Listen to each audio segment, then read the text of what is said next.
로마서 11장 1절에서 10절 말씀입니다.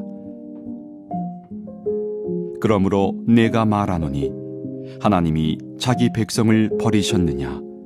그럴 수 없느니라. 나도 이스라엘이니요 아브라함의 씨에서 난 자요 베냐민 지파라.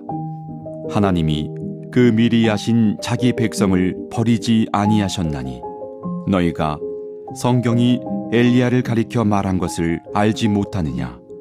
그가 이스라엘을 하나님께 고발하되 주여 그들이 주의 선지자들을 죽였으며 주의 제단들을 헐어버렸고 나만 남았는데 내 목숨도 찼나이다 하니 그에게 하신 대답이 무엇이냐?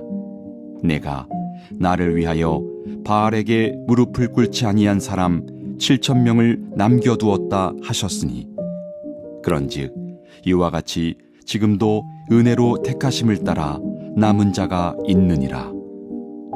만일 은혜로 된 것이면 행위로 말미암지 않음이니 그렇지 않으면 은혜가 은혜되지 못하느니라.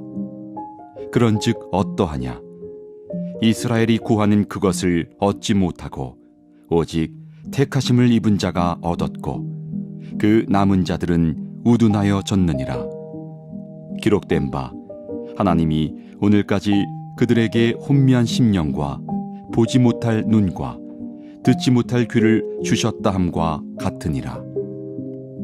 또 다윗이 이르되 그들의 밥상이 올무와 덫과 거치는 것과 보응이 되게 하시옵고 그들의 눈은 흐려 보지 못하고 그들의 등은 항상 굽게 하옵소서 하였느니라.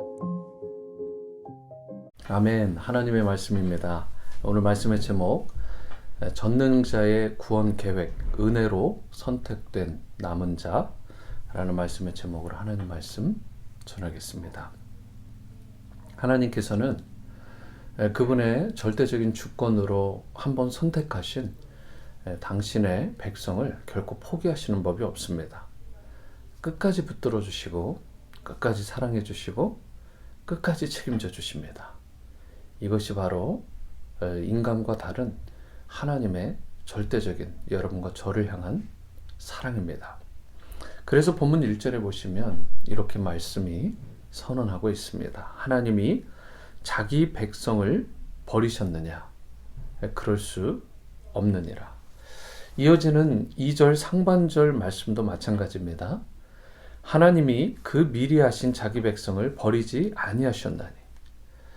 이처럼 한 번 택하신 백성을 결코 포기하지 않으시는데 그 포기하지 않는 것에 대한 구체적인 증거로 첫째, 유대인인 바울 자신에 대해서 그리고 두 번째로 엘리야 시대에 바알에게 무릎을 꿇지 아니한 7,000명에 대해서 오늘 성경 말씀이 그렇게 보여주고 있습니다. 2절 하반절 말씀입니다. 성경이 엘리야를 가리켜 말한 것을 알지 못하느냐? 그가 이스라엘을 하나님께 고발하되. 엘리야가 좋은 선지자입니다. 그리고 대다수의 성경에서 엘리야를 인용할 때는 구약을 대표하는 아주 훌륭한 선지자로 그렇게 표현을 합니다. 그런데 오늘 본문에 보시면 약간 다른 측면이 나오죠. 엘리야가 하나님께 나아가서 이스라엘 백성에 대해서 고발을 했다라고 말씀을 합니다. 하나님께 이스라엘을 고발하되.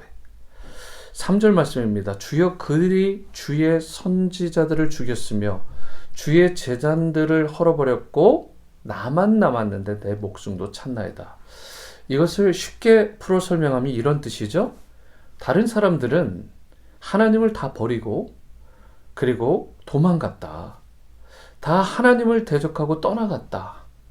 그런데 다만 나 홀로 고분분투하고 있다. 이런 뜻입니다. 사뭇 원망이 담겨진 그런 일종의 고발이라고 말할 수 있습니다. 우리는 여기에서 이 엘리야의 일종의 사람으로서 인간으로서의 한계를 볼 수 있는데 자기 중심적인 사고, 자기 중심적인 관점에 사로잡혀 있는 것입니다. 무슨 말이냐면 엘리야는 지금 자기가 본 것, 자기가 경험한 것만 하나님 앞에 투덜대며 이스라엘 백성들을 고발하고 있어요. 솔직히 말해서 엘리야가 자기가 비록 홀로 남아서 그런 엄청난 일을 했다 할지라도 그런 시절에 그런 사역들을 감당할 수 있었던 것도 본질적으로 자기가 잘나고 자기 능력이 출중하고 영특해서 그렇게 된 것이 아니라 하나님 덕분이죠. 하나님이 은혜 주시고 하나님 힘 주시고 하나님께서 모든 것들을 도와주셨기 때문에 결국은 그가 고분분투해서 승리도 할 수 있었던 건 아니겠습니까? 전적인 하나님의 은혜죠. 그런데도 엘리야는 지금 자기가 본 것, 자기가 경험한 그것을 가지고 현재의 상황을 인식하고 인지하고 있는 것입니다. 그런데 4절을 보시면 하나님이 이렇게 대답하죠. 그에게 하신 대답이 무엇이냐? 내가 나를 위하여 바알에게 무릎을 꿇지 아니한 사람 7,000명을 남겨두었다 하였으니. 너무 성급하게 생각하지 마라. 네 생각, 네가 보는 것이 다가 아니다. 너 말고도 너처럼 훌륭한 7,000명이 더 내가 세워놨고 남겨놨다. 엘리야의 눈에는 보이지 않았죠. 느껴지지도 않고. 그런데도 불구하고 하나님께서는 7,000명의 신실한 하나님의 사람들을 아합 왕 시절에 준비해 두셨다는 것입니다. 우리가 너무 편협된 시각을 가지게 되면 하나님의 크신 뜻, 전체의 그 계획과 방향들을 보지 못하고 우리가 나갈 때가 있습니다. 코로나 사태 가운데 하나님의 뜻이 무엇인가, 우리의 편협하고 옹졸하고 좁은 시각 가지고 하나님의 크신 뜻을 감히 우리가 어떻게 판단하거나 헤아릴 수가 없습니다. 하나님의 그 크심과 위대하심을 우리가 모르는 것입니다. 하나님은 큰 픽처 안에서 일하고 계신데 엘리야는 지금 본인이 본 것만 맞다라고 착각하고 오해하고 있는 거죠. 본인이 보고 경험하지 않으면 다 틀렸다. 그것은 없는 것이다. 무시해버리는 것. 이것은 굉장히 위험한 시각이고 잘못된 태도입니다. 하나님의 세계는 우리의 생각, 이것을 뛰어넘는 훨씬 위대하고 광대하신 크신 바로 세계가 하나님의 세계고 하나님의 뜻이고 하나님의 계획입니다. 내가 보았던 작은 경험의 그런 카테고리 안에서 내가 알고 있는 조그만 논리 안에 하나님을 가둬버리고 하나님의 영적 세계를 가둬버리고 있다 없다 판단하는 것은 굉장히 위험한 것이라는 것입니다. 이것을 깨트려야 하나님을 바르게 볼 수 있고 자신의 백성을 결코 포기하지 않으시는 그 놀라운 하나님의 사랑, 그 크신 하나님의 인자하심을 우리가 경험하고 볼 수 있고 그 은혜 가운데 축복 가운데 거할 수 있게 되는 것입니다.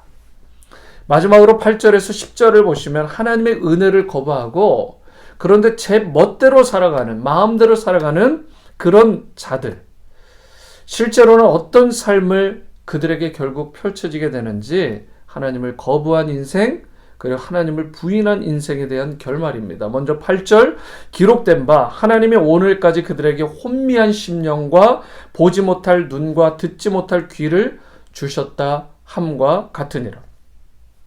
여기에 혼미한 심령이라고 되어 있는 것은 원어로 보면 마비되었다라는 뜻인데, 즉 마비된 마음으로 인해서 아무것도 보지 못하고 느끼지 못하고 깨닫지 못하는 감각이 완전히 죽어버린 상태. 이것이 바로 마음이 마비된 자의 모습인데 이런 자들에게는 세 가지 고통이 찾아온다고 하죠. 첫 번째가 9절 말씀에 밥상이 올무가 된다라고 하는데 밥상에 올라온 식단, 이 음식들을 먹지 못하면 어떻게 되죠? 결국 영양분을 공급받지 못하게 되고 죽게 되는 거죠. 그래서 육체적으로 밥상에 올무가 걸렸다라는 것은 식탁 앞에서 식사를 하지 못하는 그런 아주 좋지 못한 건강, 육체의 상태, 참 안타까운 상태를 말하는 것입니다.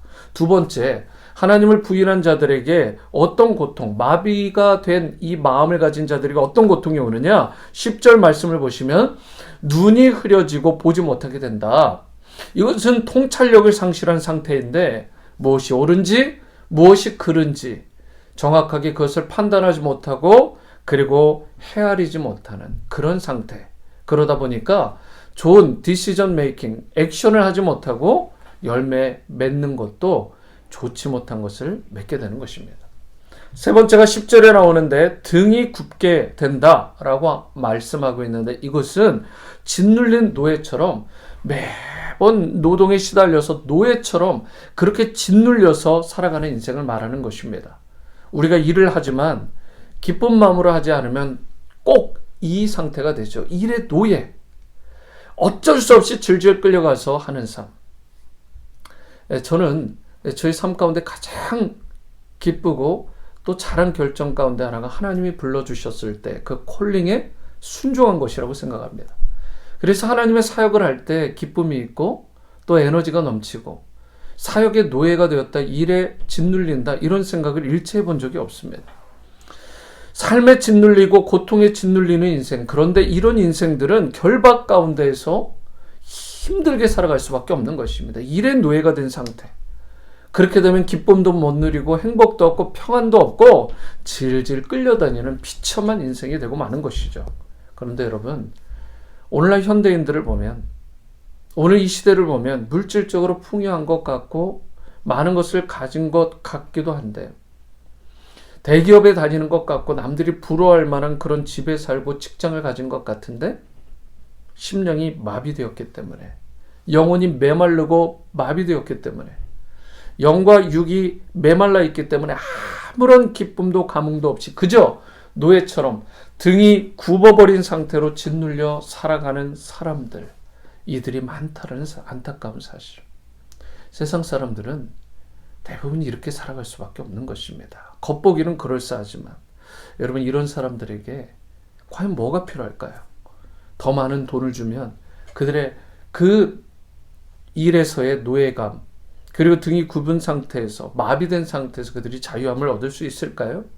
더 많은 권력을 주고 더 많은 명예를 주고 쏟아 부어준다고 해서 그들의 그 굽은 상태가 펴지고 마비된 심령들이 펼쳐질까요? 자유함이 있을까요? 그것들이 그 사람들을 진정으로 자유하게 하거나 해방시켜 줄 수 없습니다. 그들에게 진정으로 필요한 것은 영원히 목마름이 없는 living water, 가람이 없는 생수가 되신 우리의 예수 그리스도가 필요한 것입니다.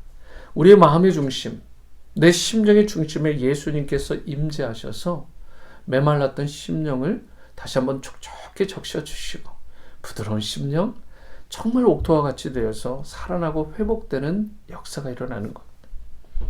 하나님께서는요, 이 새벽 여러분과 제가 힘들고 어렵더라도, 요즘 코로나 사태로 인해서 힘들고 어렵더라도, 스톰으로 인해서 참 어려움 가운데 있더라도, 육체적인 외적인 그런 조건이 아무리 열악하더라도 하나님의 뜻과 섭리를 우리가 믿으며 나아가기를 주님은 기대하고 계십니다. 그때 하나님께서 자연스럽게 여러분과 저에게 닥친 그런 문제까지도 다 풀어주시고 회복시켜주시고 장애물을 넘어 생명과 능력과 자유와 평강과 기쁨을 충만히 누리며 다시 일어서는 그런 놀라운 은혜의 성도가 되게 하실 것입니다. 이런 복되고 영광스러운 삶으로 나아가는, 살아가는 여러분과 제가 주 안에서 될 수 있게 되기를 주님의 이름으로 축원합니다. 기도하십니다.